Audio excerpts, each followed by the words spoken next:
My name is Brian Gomsky, and I'm your host for Engineering Tomorrow, where we talk with top performers and engineering experts about their strategies to optimize indoor air, process cooling, and more.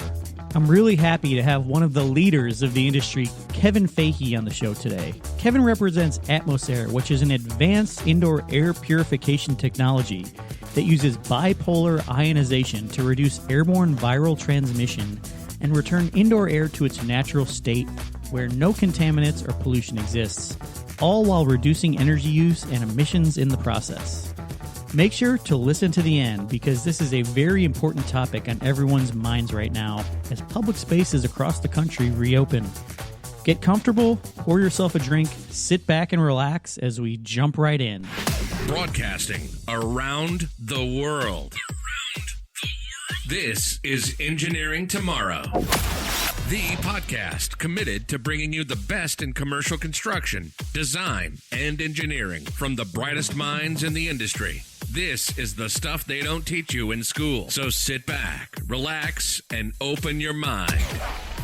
You're about to get the insider knowledge to improve your next construction project or advance your career. This is Engineering Tomorrow. So I am really glad that everyone could get together today and talk about this important topic.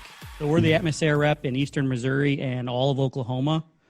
And then we have a sister company in Colorado who is also an Atmos Air rep.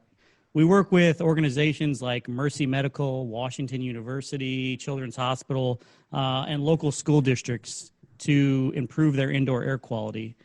Now, usually that means like making sure the space is comfortable, not too hot, not too cold, not too humid. But since March, that has really shifted to ensuring that the air is sanitized and safe within indoor buildings. As a St. Louis native, I am thrilled to be part of today's discussion on how local businesses like the St. Charles Convention Center that just installed Atmos Air is taking extraordinary steps to ensure the safety of their patrons and staff. I'm only going to get people depressed for a minute to two max. Clearly, our world got crushed this year. We were very polarized. Everyone's shouting about, should you wear a mask? Should you not wear a mask? Is this the end times virus? Is this no worse than a flu? Which candidate's going to save us? Should schools be open? Should schools be closed? No matter who you talk to, everyone's got an opinion, and they're always really far apart. But the one thing that really should unite us all is the war on the coronavirus. Well, many people are fighting for their lives. Others are fighting for their jobs. Others are fighting to keep their businesses open. I can tell you we are all fighting for our own sanity. The problem is no one feels completely safe reconnecting with people and getting back into our restaurants, our convention centers, our churches, and our schools. In a minute, you're going to hear from prominent scientists explaining that the air inside our buildings is up to 100 times dirtier than the air outside, yet we spend 95% of our lives indoors. And that was before the virus. Now imagine if the opposite were true, that every building we walked into had cleaner air and safer air than outside. This is the real problem, and this is where Atmos Air really shines. Atmos Air is the only ionization technology proven to continuously monitor and actively clean the air inside a building's occupied space by neutralizing viruses and bacteria on surfaces and in the air. Here's a very short video explaining how this technology works. You've probably heard someone say, "I'm going outside to get some fresh air," as if the air inside isn't fresh, right? Well, often it's not. Inside air can be loaded with airborne allergens, bacteria, odors, and other harmful particles and pollutants. They can make people sick, less productive, or absent from work, and all are costly to employers. Many of these contaminants spread from the inside, which means they're out of the reach of typical air filtration systems. Since we spend 90% of our lives inside, shouldn't we be paying more attention to inside air? That's why we developed Atmos Air.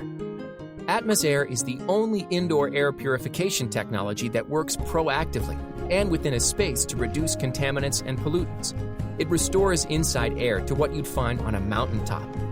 From offices to hospitals, stadiums to schools, Atmos Air provides health and wellness benefits to keep occupants feeling healthier and more productive. Atmos Air makes HVAC systems more sustainable by recycling the cleanest indoor air possible and reducing outside air intake to dramatically cut energy bills and operating expenses. Here's how it works. When outdoor air comes into a building, oxygen molecules are carried over specially designed bipolar ion tubes. An energy field converts these molecules into positively and negatively charged ions. These ions then travel into occupied spaces to seek out oppositely charged bad air particles, VOCs, and odors. When they combine, it forces them to break down and drop out of our breathing range to reduce contaminant levels and improve our health and wellness. And to show you it's working, our Atmos Aware indoor environment sensors and monitoring system allow you to see your air quality in real time. Only Atmos Air gets you cleaner, mountain-fresh inside air and sustainable energy savings, plus proven results that remove up to 95% of ultrafine particles and up to 90% of VOCs. It can minimize HVAC system size by up to 15%, with savings of up to 30% on HVAC electrical costs. Plus, it has an average 3-year installation cost payback and also contributes to LEED and WELL building standards. Get the purest inside air, only with Atmos Air. So that was a great video, and I think it really explained the technology well in a great visual format. So Atmos Air, it's an incredible air scrubbing device. Atmos Air is headquartered in Fairfield, Connecticut. They were founded nearly 17 years ago, and their products are engineered and manufactured right here in the United States. They've been awarded 10 patents, and they have 20 patents pending.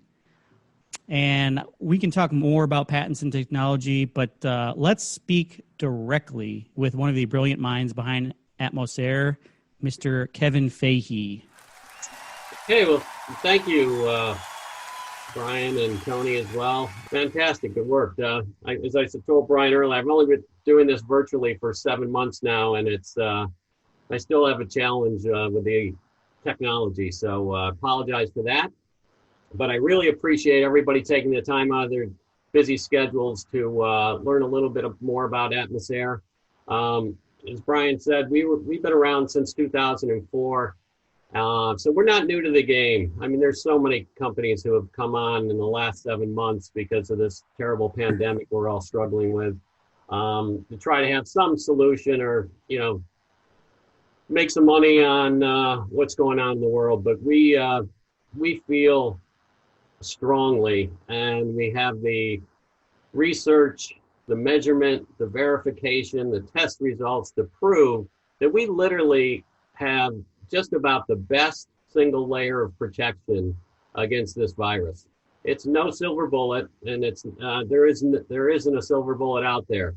And there's a lot of different layers of protection, and we think it's good to have several layers, belt and suspenders type. But as a single layer, this is fantastic because it goes out, as you'll learn in the presentation, to the source of contamination and mitigates these contaminants at their source. So we do a couple of things.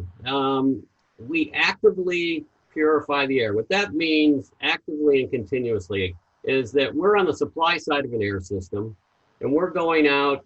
We're not waiting for contaminants to come through an air handler. We're going out into the space, saturating that space with ions, and these ions are sanitizing, they're mitigating VOCs, they're knocking down odors, and they're just basically making a cleaner indoor and healthier indoor environment. When you do that, you can actually reduce your outside air ventilation. People are not doing that today. They're actually looking at ways to increase ventilation to help clean the air. But in a post-pandemic time frame, and we hope that's sooner than later, you'll have the option to use an ASHRAE 62.1 IAQ procedure and come up with a calculation of actually being able to reduce outside air and saving energy, saving carbon emissions, and essentially that can produce an ROI and pay for this system.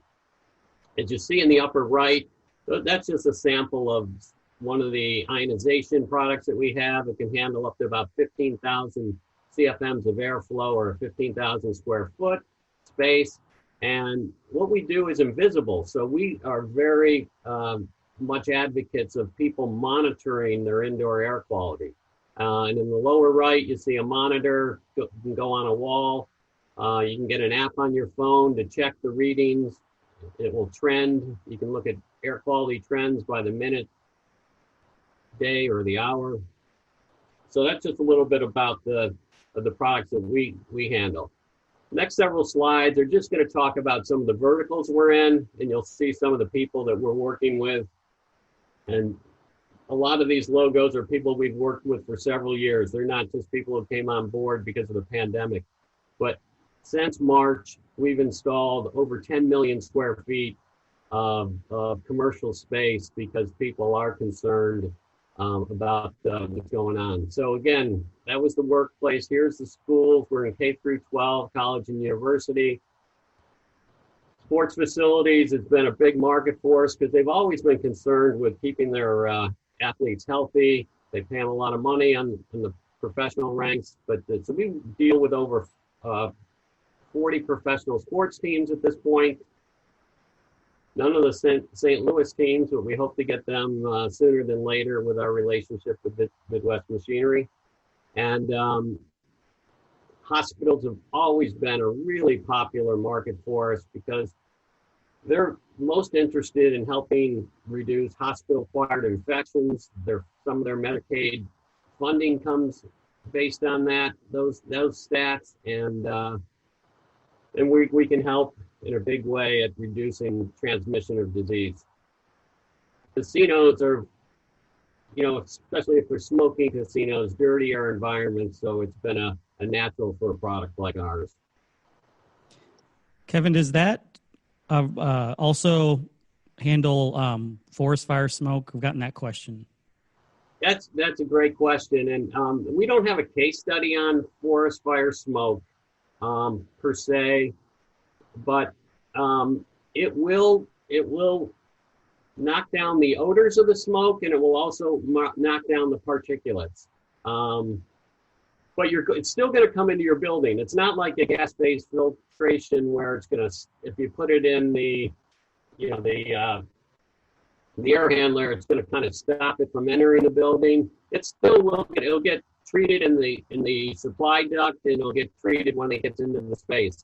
But what I can tell you is, last year when basketball was playing in all the different arenas and we had the fires, there was some arenas that players were not playing. And at Staples Center, where we have it throughout the facility, we never had an issue. They told us the air quality was very clean at the Staples Center, throughout the fires of last year. This year, obviously, they're not playing there, so we don't know how it's impacted. But it does have a positive impact. We just don't have a case study for that. So as Brian said earlier, we spend a lot of time indoors, and indoor air quality, people have always thought about it, but it is really taken the forefront of everybody's mind with this pandemic. And I think it's going to continue as a result of them being the forefront. And there's a lot of good things about it. It creates healthier environments. It actually creates more productive environments by lowering VOCs. So we spend over 90% of our time indoors and breathe 11,000 plus liters of air a day. There's some EPA stats that talk about it being indoor air being much less clean and potentially more harmful than than outdoor air. So what we have done is gotten some results that people say, we have noticed a little less absenteeism when they've had it in their entire office. And we've had people, an office we're have an office over in Shanghai and in Japan. We did a 30-story building. there was a 30-story building where PwC was located in 4 floors of that building. The flu epidemic ran rapid through the building last year. The 4 floors of PwC, there's not a single person who got sick. Those are the only 4 floors that had our system, but so it does, there are some testimonials with respect to disease transmission. We don't have anything so far from the coronavirus. So let me talk a little bit about the technology. It's bipolar ionization. And I'll start off by saying not all bipolar ionization is the same. It's just like not all cars are the same. They'll get you from point A to point B, where ions will be created that are both negative and positive with bipolar, but the impact of those ions is much different. But talk a little bit in general about ions. Ions are nature's natural air cleaning process. That's what basically cleans the pollutants out of the air. And those forest fires that are happening in the West, and you're probably seeing some haze coming through the Midwest at this point. It's the ions that are doing the job at trying to clean that air and remove that haze and remove those particulates. To give you an idea of different environments and different ion concentrations, ions are measured in quantity per cubic centimeter. So if you're in a high mountain elevation and you don't have any fires around the world, you're going to get ion counts well over 1,000. Sometimes you can get them as high as 3,000 or 4,000, but on average, they'll be 1,000 to 1,500. In more rural areas, you still have high ion counts outside. You get into cities, and if the counts become lower, and then you get inside of buildings, and we've done a lot of ion counts inside of buildings, and generally, it's well below 100 ions per cubic centimeter. So what we're trying to do is work with people like Midwest Machinery and mechanical engineers to design a system that will create, on average, close to 1,000 ions per cubic centimeter, anywhere from 800 to 2,000 in total in the space. And those are free ions that can be available to mitigate contaminants that are in the air. And Kevin, just so for the engineers in the crowd, you have a very expensive ion counter, right? That's where we're getting that information from. Yeah, we generally, what we do as a company, we measure the impact on air quality. We're not as concerned about the number of ions that get into the space. I mean, we do count that. There's an Alpha Labs product that costs about $900. It's a handheld product that you can go and it can count ions in an occupied space, or any space for that matter. But what we like to do is we like to measure the net effect of those ions. What they do with particulate matter, what they do with VOCs, what they do with bacteria. And that's where we focus, how are we improving the actual indoor air quality, where we know that other companies out there will just say, well, we produce ions, and some of them do, but they produce a different type of ion and doesn't have the same net effect.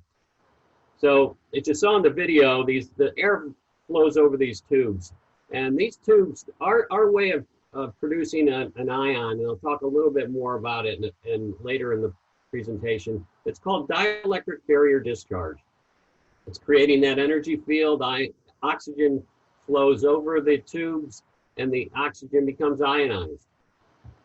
Those oppositely charged particles then go into the space, and they take care of cleaning up the air and cleaning up contaminants. So if you look at this, this is a mixed air system. The upper left, you have outdoor air coming in.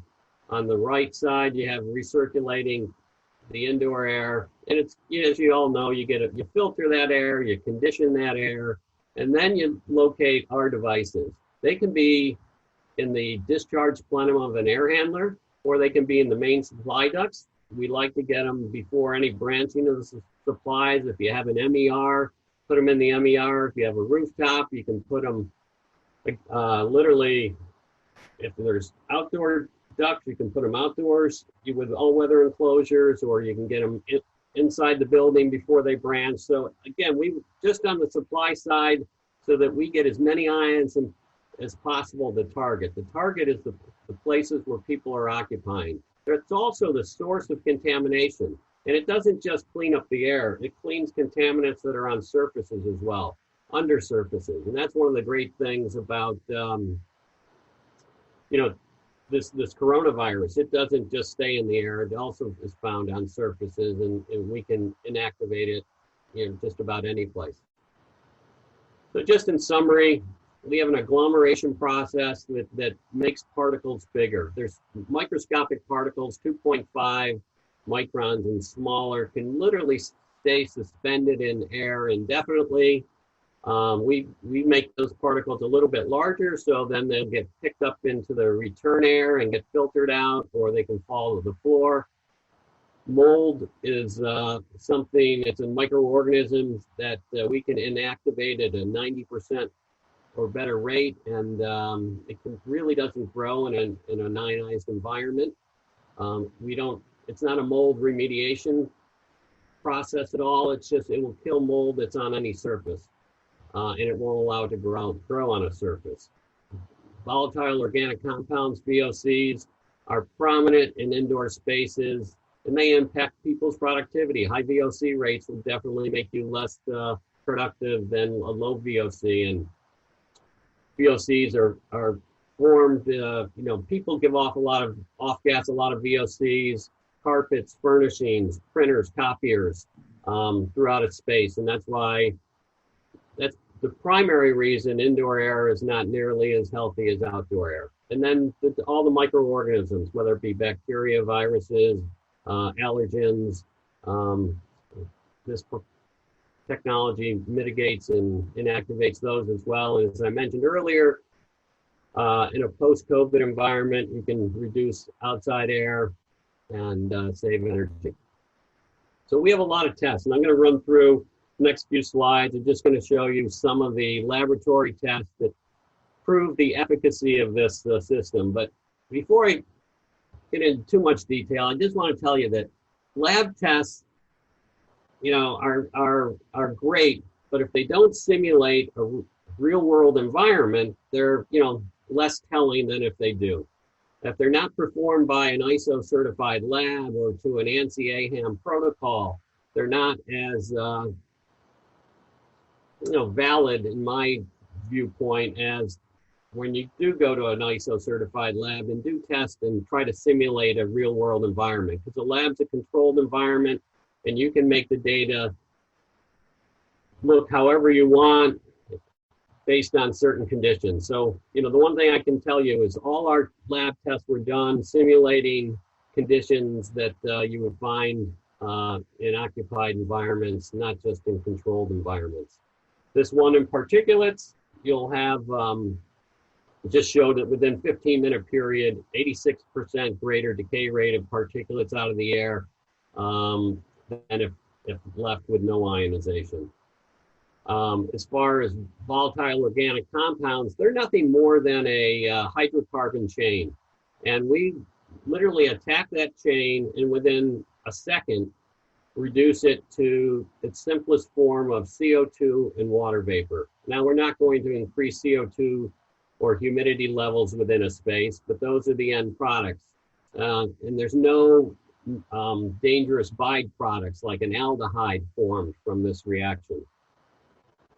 And I said we do a lot of testing. We do a lot of in-space or in-use testing before and after. And VOCs is, one of the things, as well as particulates and several other contaminants that we test for before and after. And there's never been a case where we haven't reduced the VOC levels. So we did do it. We've done, just like other technology or other products and other contaminants, we've tested VOCs at the Syracuse University Building Environmental Energy Labs. Same lab that tested for the Harvard School of Public Health. They did a prominent indoor air quality test in 2015, showing, lower VOC levels can help improve cognitive performance by 6 to 9%, and then improved productivity. This just showed the 8 most common contaminants in a typical building, and in each case, over a 6-hour period, they were reduced by more than 90%. We've also, I talk about ISO certified labs. That's critically important when you're testing different types of microorganisms, bacteria and viruses. And this just shows that there was over a 99% inactivation rate of all these different bacteria and viruses. The MS2 is a neurovirus, which is a very difficult virus to control. It's one of the reasons that we're on a lot of cruise ships historically, and now with the coronavirus, there's several ships that have done their entire ship with our technology. Virgin Atlantic is one of them, and we're talking to Carnival and a couple others.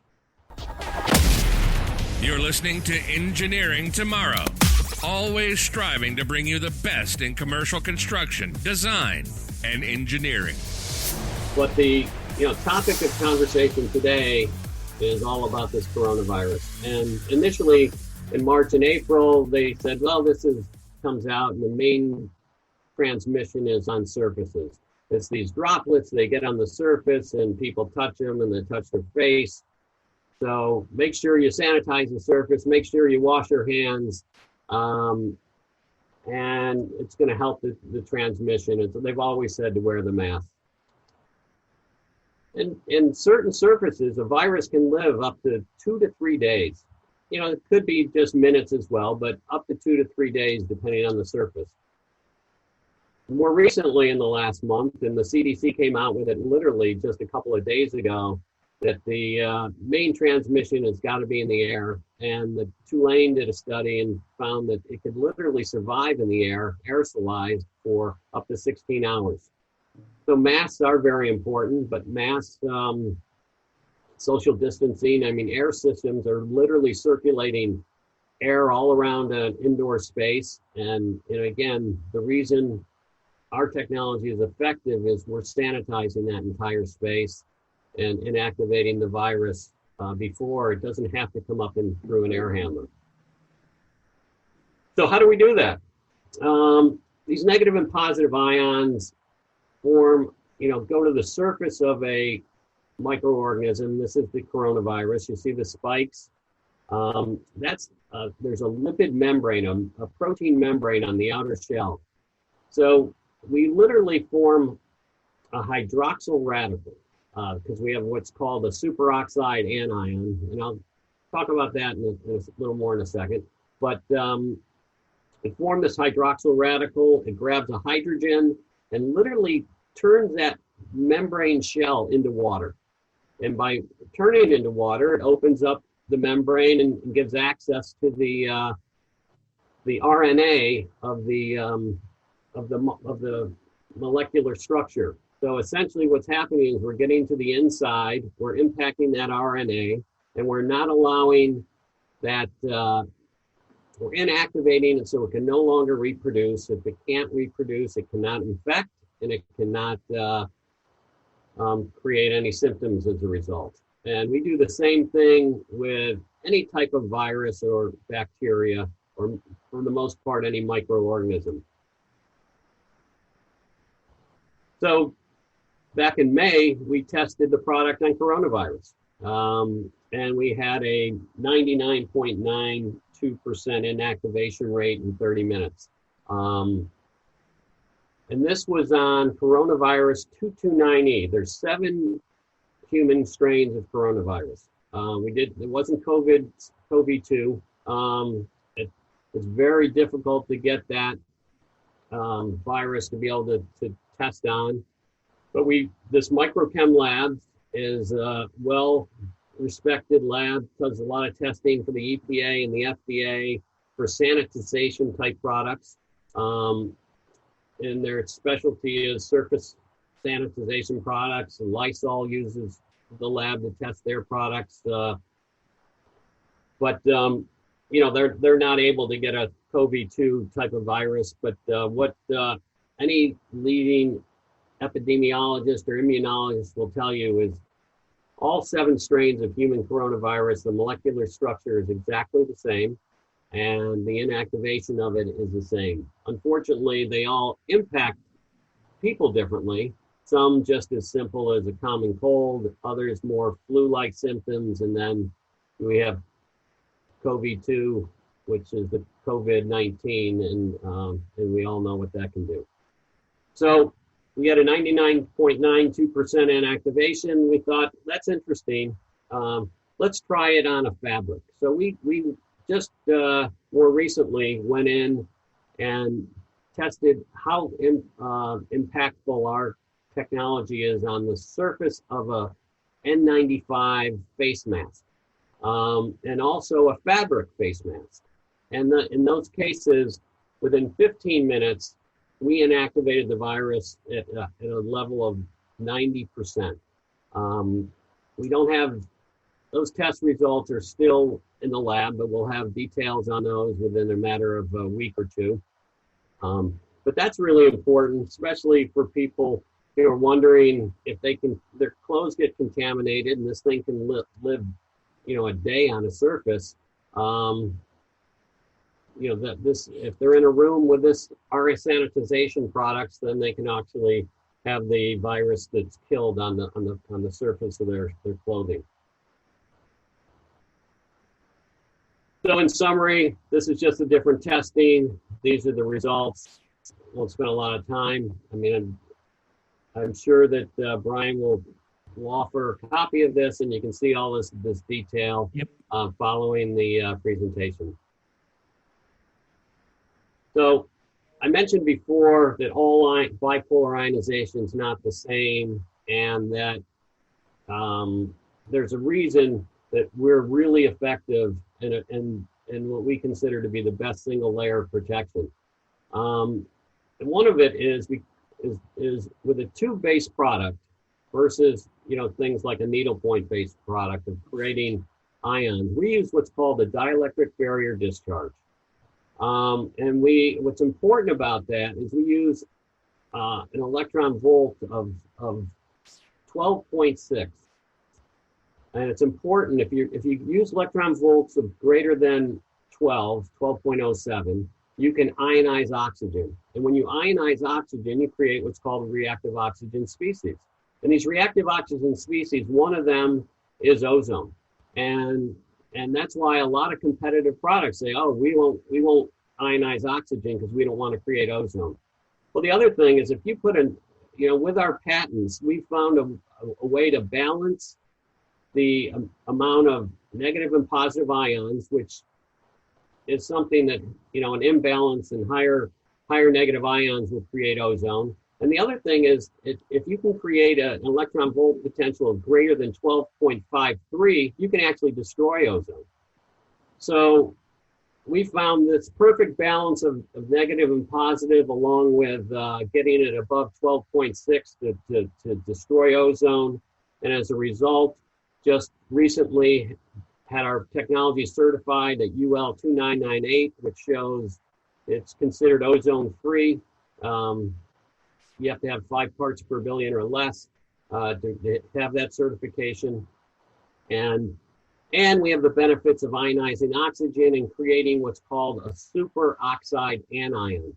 And that superoxide anion is the most stable of any type of ions. And that's the reason that we're so effective in the space is, one, this is the workhorse in killing microorganisms because it forms the hydroxyl radical. And it's also the reason our ions last so long, up to 300 seconds.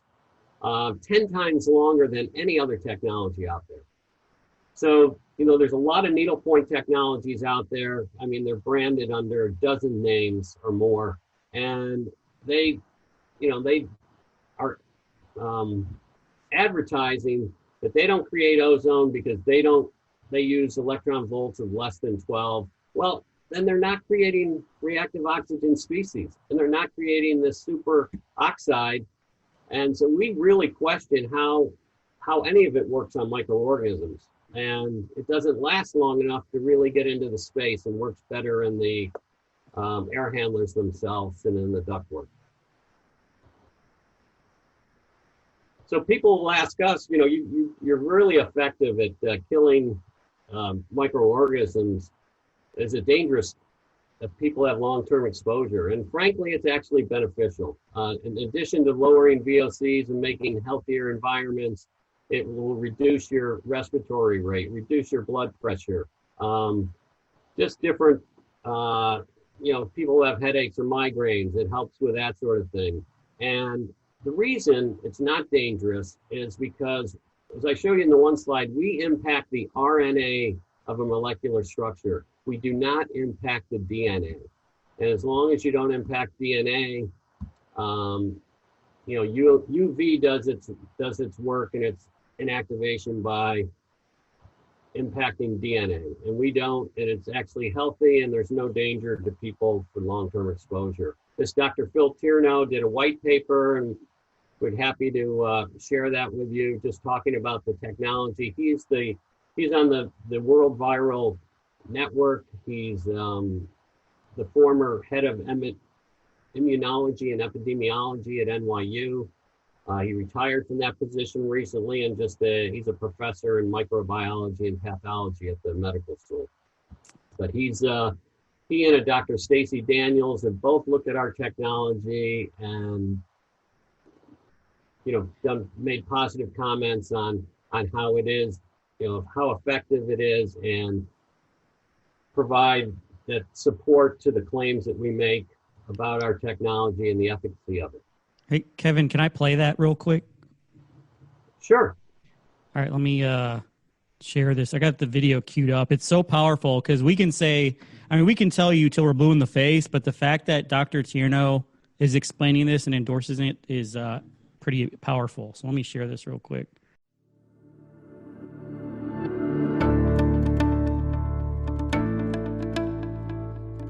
My name is Dr. Philip M Tierno Jr. I am currently full professor at New York University School of Medicine. I have recently retired from my clinical position, that of Director of Microbiology and Immunology at the NYU Langone Medical Center. I have published 5 books for the lay public, the most popular of which is The Secret Life of Germs, published by Simon & Schuster. Over 3 years ago, I attended a conference on bipolar ionization. We got into discussion on the system called Atmos Air. And that led to a second and then a third meeting. And it was at the third meeting I asked if I could get an Atmos Air installed in my own home. Initially, I noted that the air smelt remarkably clean, crisp, and different. When I was a little boy, my grandmother used to hang her clothes on a line, and those clothes would sit in the sun and dry, and that smell stayed with me.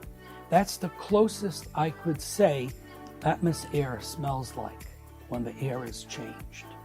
The benefits of this system for so many people coming in and out of the home are that in a continuous way, the system will sanitize the air, and that has been shown to reduce microbes 99.9%, which is an excellent result.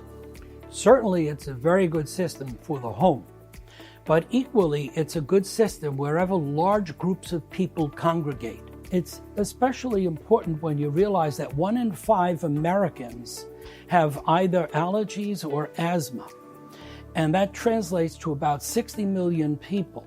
Nowhere are highly antibiotic-resistant superbugs more prevalent than in the air and on surfaces in hospitals and other medical facilities.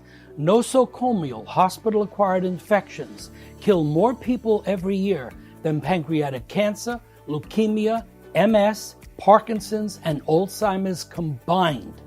Atmos Air bipolar ionization causes production of clusters of hydroxyl radicals which are formed on the surface of microbes, removing hydrogen from the microbial cell walls thereby killing them. For example, it can reduce 99.9% of microbes in a matter of minutes, verified by independent laboratory testing. But most importantly, these ions go to the contaminants in the breathing space, as well as on surfaces, and do so in a continuous fashion with continuous disinfection. It's the most efficient system for continuously cleaning and decontaminating indoor air. In fact, it is clear, according to the EPA, that indoor air is 25 to 100 times dirtier than outside air. In addition, 90% of your time is spent indoors, whether it's at home or at your job. 90% of your time. So it makes eminent sense to have a continuous system that will sanitize, providing good, clean, clear, microbial reduced air.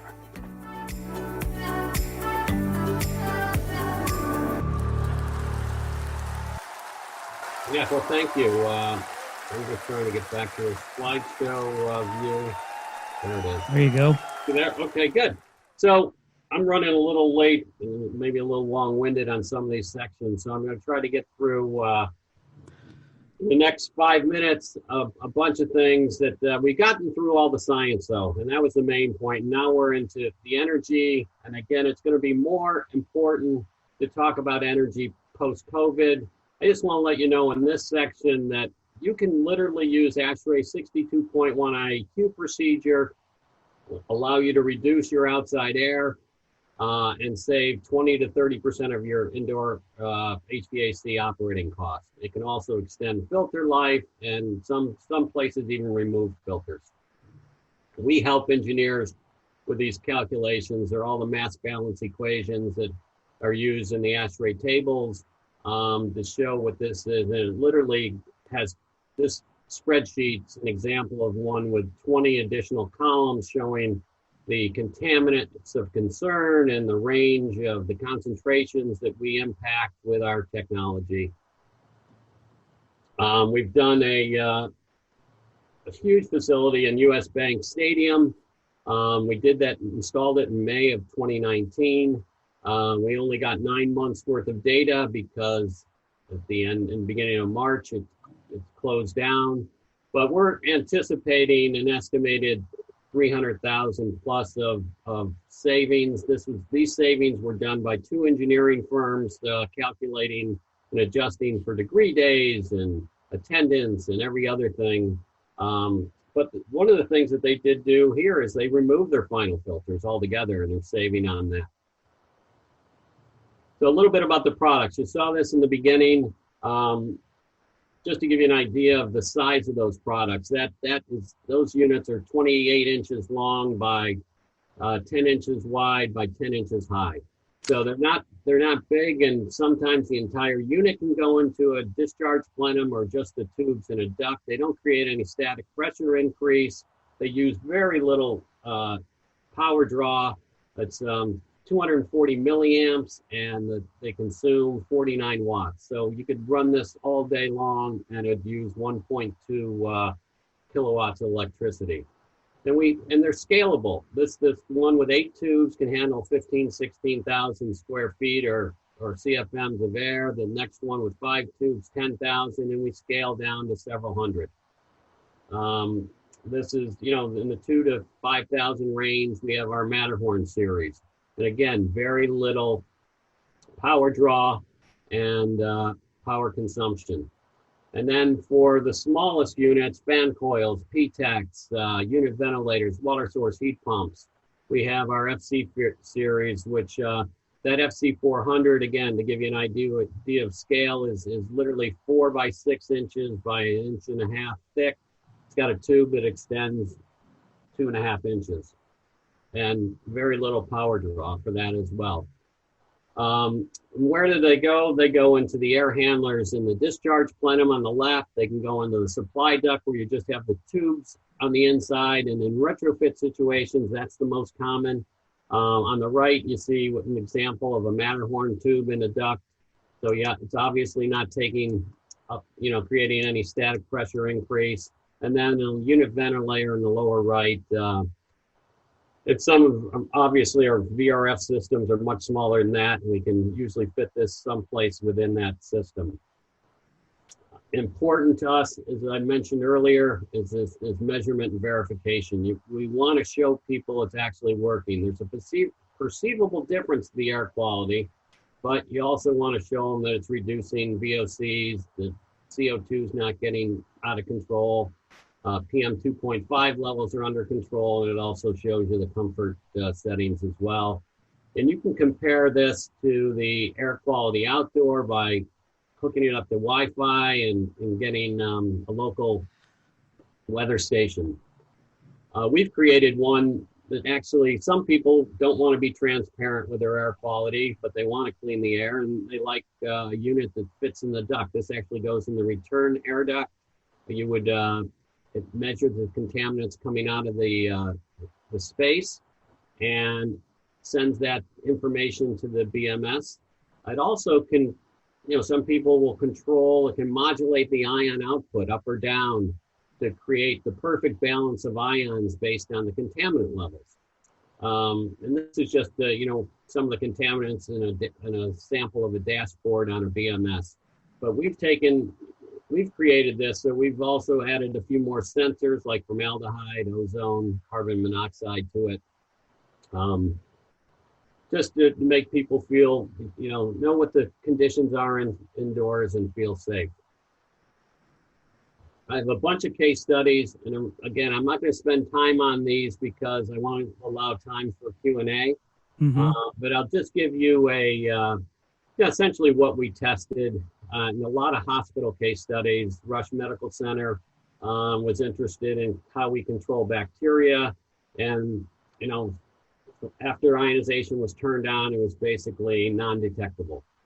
As a result, they've expanded the system to another portion of the hospital. Johns Hopkins had this was a building that just was a laboratory building. They were creating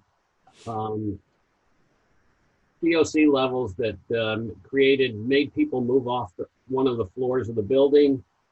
This was a 60,000 CFM air handler. It was in an air handler that was on the 7th floor rooftop. The problem was in the sub-basement, 7 floors below. So people asked, are your ions going to be able to travel that distance and still be effective? And this was done, after a duct run of 7 stories, and after duct feeds having 6 feeding ions to 6 floors above it. And it's still effective because our ions are persistent and long lasting. This was an anatomy lab where they couldn't control formaldehyde below OSHA permissible levels, so they added our system to help with that. This hotel that had some mold issues, and we reduced the mold. Staples Center did it primarily back in 2013 because they wanted to save energy and have the system pay for itself, and you usually can get a 3 to 5 year payback just on the energy features. Fort Belvoir was the R&D facility for the military, and they started with 1 small installation and expanded it to 45, and again, saving energy and reducing contaminants in the air.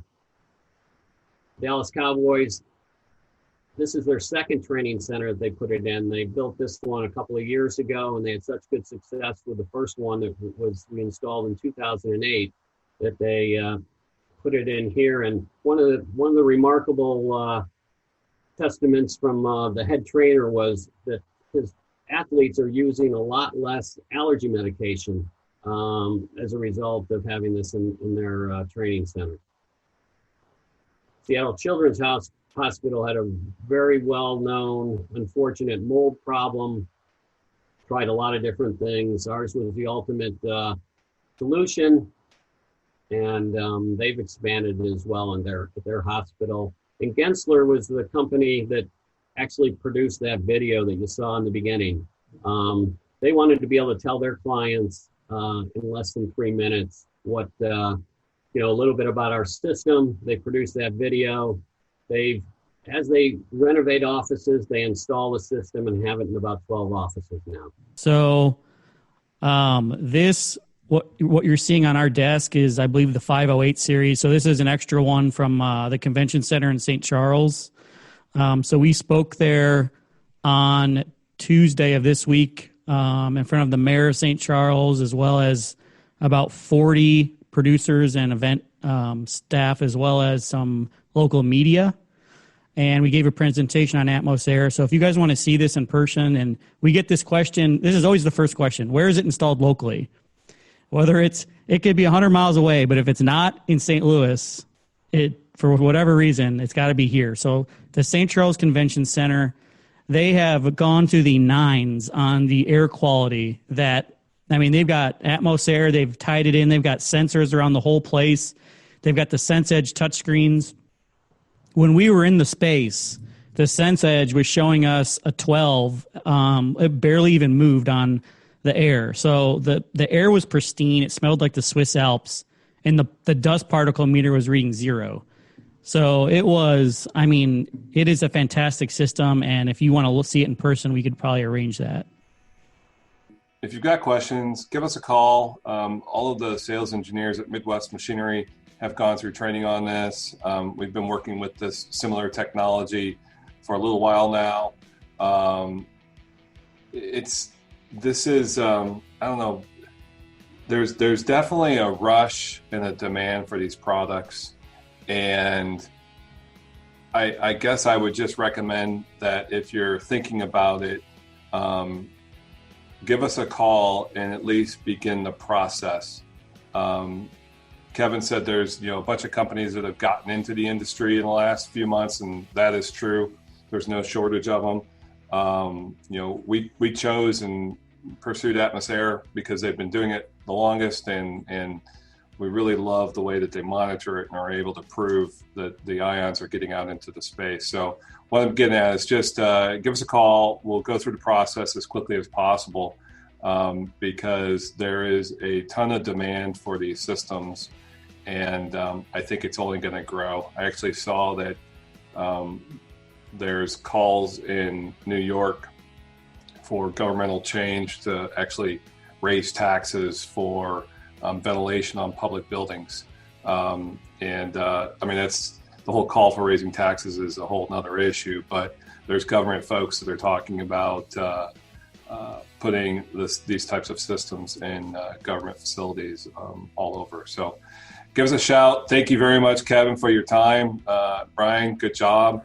And hope to hear from you guys, and we'll be in touch. Thank you. All right. Thanks, guys. Thank you. Talk soon. Take care. That was a very phenomenal and enlightening discussion with Kevin. To learn more about Atmos Air and your specific application requirements, please visit midwestmachinery.net/Atmos Air. That is midwestmachinery.net/ATMOSAIR. Until next time, keep engineering for tomorrow today. Thanks for joining us on Engineering Tomorrow. If you liked the show, please take a moment to subscribe on iTunes or Spotify. For even more great engineering or construction knowledge, visit engineeringtomorrow.blog.